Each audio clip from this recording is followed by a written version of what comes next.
What's up, YouTube? It's your boy Nash here. Welcome back to the channel. Now, before we get started with the very first with the very first episode of Yu-Gi-Oh's biggest issue of 2024, the road to 200 subs has now come to a close, and we're now on the road to 500 subs.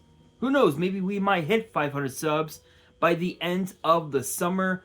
Only time will tell, but as I have said in previous videos, if this channel does get to 500 subs, I will open up this Korean LOB booster box in its entirety on the channel that I got from my partners at Collector Store. So be sure to check them out. Link and address will be in the description below. By checking them out, not only does it support them, it also supports the channel, and I would greatly appreciate it. On the hopes to potentially pull a Blue Eyes White Dragon, a Dark Magician, a Red Eyes Black Dragon, a Piece of Exodia, Monster Reborn, Pot of Greed. The possibilities are out there. Oh wait, hang on guys, let me fix my camera.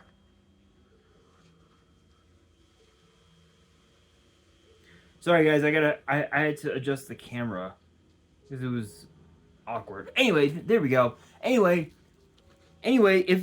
as I was saying, if this channel gets to 1,000 subs, I will open up this first edition Toon Chaos box in its entirety on the channel that I also got from my partners at Collector Store, on the hopes to potentially pull a collector's rare out of this set. Excuse me, but it wouldn't be the first time that I pulled a collector's rare, because I also pulled this from my Genesis Impact box opening that I did sometime last year. Is a collector's rare Beat Cop from the Underworld. This thing is absolutely insane. Obviously, the centering on the back is a bit off from top to bottom, but honestly,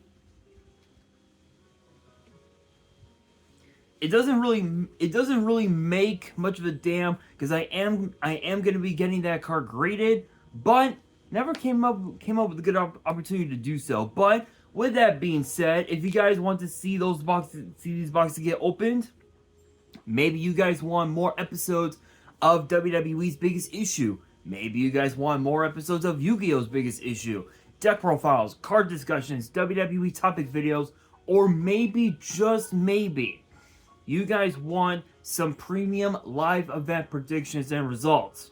Well, if you guys want all of that and more, my channel is the place to be. So if you guys are new to the channel, and I know that a lot of you guys are, make sure you guys subscribe to the channel, turn on the notification bell, smash that thumbs up button on this video, and as always, make sure you guys are following me on all of my social media. My ads will be in the description below, as will the info to my fan mail. It will also be in the description as well.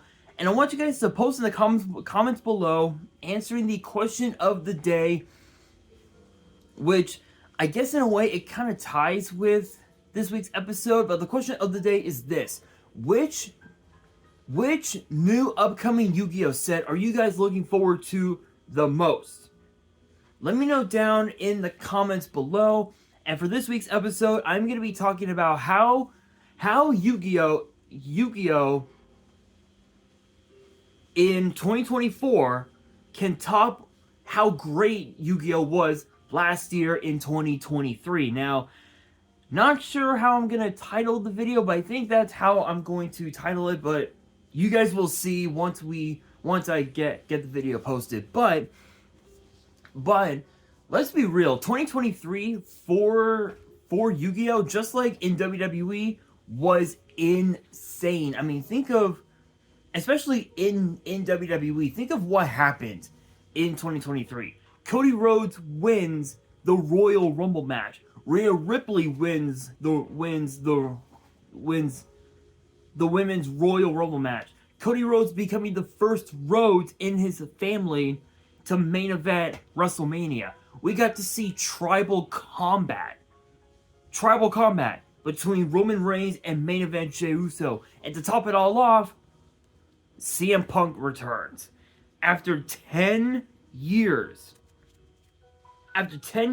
of being away from WWE doing his own thing, whether it was competing in the UFC, whether it was doing commentary for different MMA promotions, whether it was competing in the squared circle outside of WWE. He was gone from WWE for 10 years. And let's also not forget Roman Reigns now at over 1,200 days as champion. And to make things even more interesting for you guys, Seth freaking Rollins now approaches over 220 days as the World Heavyweight Champion, in which the last time he had held a world title for that long, damn, something caught my eye. Okay. Anyway, the last time we saw Seth freaking Rollins hold on to a title for that long, it was back in 2015, and he was the WWE champion for 222 days, for a little over 222 days.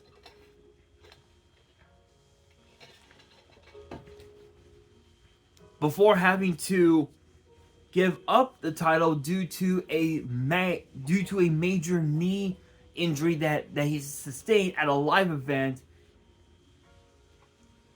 in November of 2015. So for Seth freaking Rollins to hold on to the title for this long, I'm surprised. But it's awesome to see it. And when you look at Yu-Gi-Oh in 2023, I mean, think of think of everything that we had seen. We had seen Valiant Smashers. We've seen Duelist Nexus, Age of Overlord, the Crimson King Structure Deck. Excuse me. We saw YCS Bologna, which dominated, in which YCS Bologna, I think, if I remember correctly, Rescue Ways dominated the meta, just completely overpowered the meta, and it became one of the most broken decks in the format. Now that we're in 2024, there are so many different sets that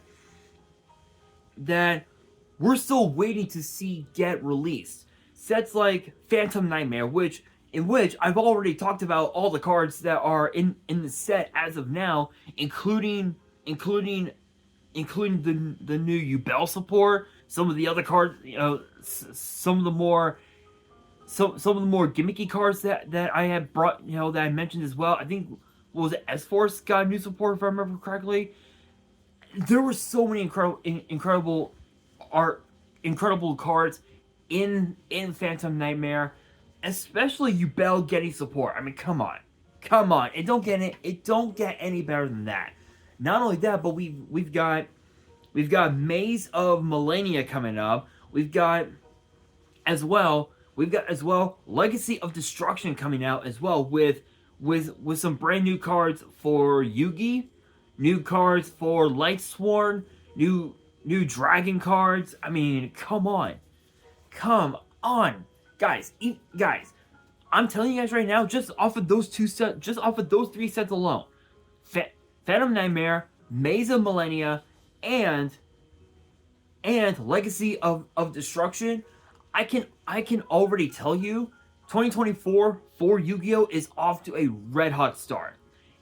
Even with WWE, it's already off to a red hot start, with the fact that we now have brand new women's tag team champions in the form of Kaden Carter and Katana Chance, and now we know that tonight on SmackDown, at the time that I'm recording and posting this, which is actually Friday the 6th, I believe. Give me a second. Had to bust out the iPhone. Actually, January 5th, sorry. Which is January 5th, we're going to be seeing a triple threat match between Randy Orton, LA Knight, and the return of AJ Styles. And the winner will face Roman Reigns at the Royal Rumble. Not only that, but we got the finals of the United States title tournament between Santos Escobar and Kevin Owens. Think about that, guys. Think about that. Both sides off to a hot start. I have no doubt in my mind that Yu-Gi-Oh is going to be just as red hot as it was in 2023. Honestly, this honestly for Yu-Gi-Oh, especially in 2023, this has been the most red hot I had ever seen for Yu-Gi-Oh. I would probably say since 2016. And that's saying a lot because think of the sets that we got in 2016. Sets like Breakers of Shadow, Shining Victories, Dark Illusion, what, Raging Tempest, if I remember correctly. A lot of people still to this day don't like Raging Tempest because it's a bad set. But to be fair, that was one of the first sets that gave us the Zodiac archetype, which Zodiac, woohoo, yeah. Even now you still see a lot of players play Zoo from time to time, even though a couple cards in the deck had gotten banned or got limited to one, which made the deck less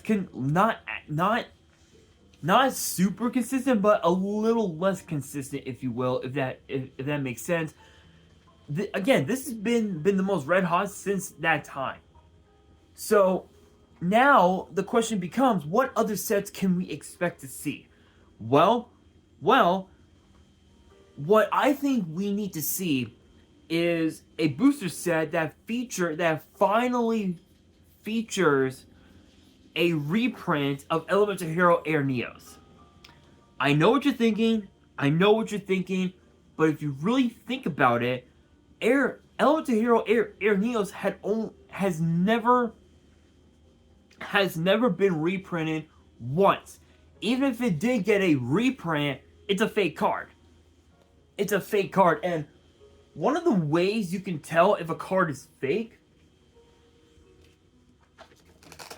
I'll grab one of these cards. Let's see. Here we go. Let me grab one of these one of these foil cards that I have. Okay, here we go. I'll use this. Unchained Abomination. I'll use this as a prime example. So, one of the ways you could tell if a card is fake is by looking at this right here. You can easily tell that it's gold. So, if it's gold, then you know it's a real card. But if it's like this,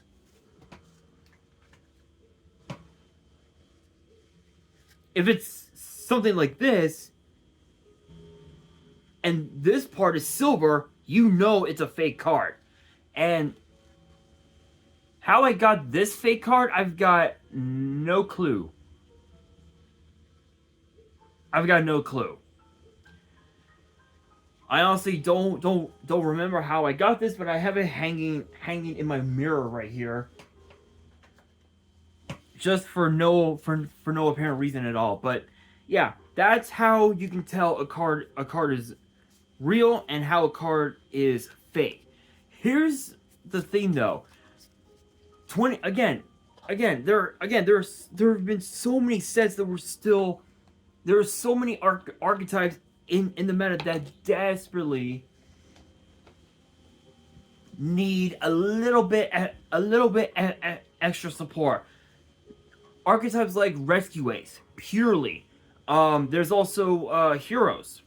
We could potentially see those archetypes like them get added support. And funny enough, Valiant Smashers, if I remember, Valiant Smashers was the set that gave us the Rescue Ace support, the Rescue Ace archetype. And once we got to YCS Bologna, think about this. Again, as I mentioned earlier, it dominated the meta. Rescue Ace dominated YCS Bologna, especially in the top four. The top four, I think you had like what, three like what, 2 or 3 decks that were all rescue ace. Come on, you guys, absolutely insane. So again, 2023, absolutely insane. Especially the tins. The tins for this year, 2024, I have no doubt in my mind that they're going to be just as weird. I'll say weird as last year's tins.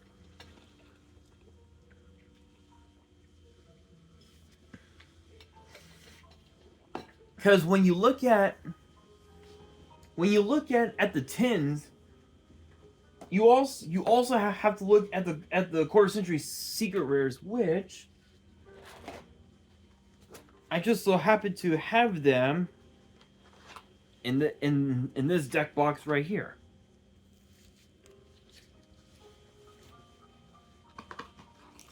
That's if I can find it. Here we go.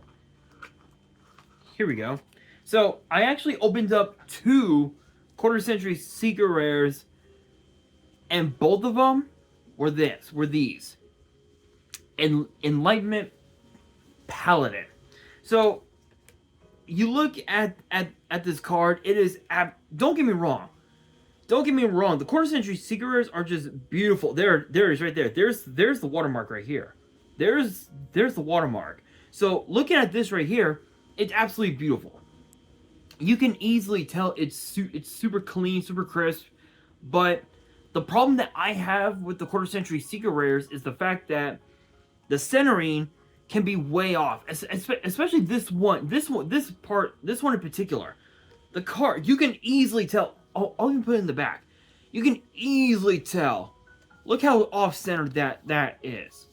You know damn well that this card would never get a 10. No way in hell. But the tins for this year, for 2024, I honestly would love to see. I would love to see something something unique, something that we never thought we would ever see. You know, like I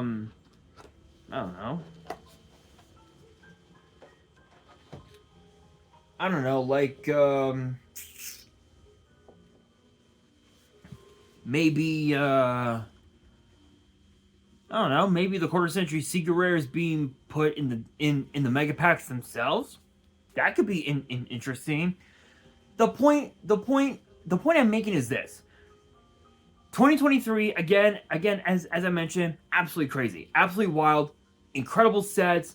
Some were a bit weird, some kind of sucked, but 2024 is going to be incredible.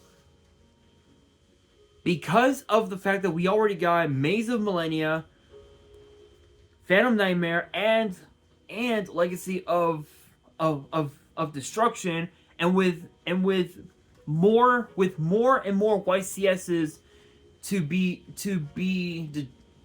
determined over time.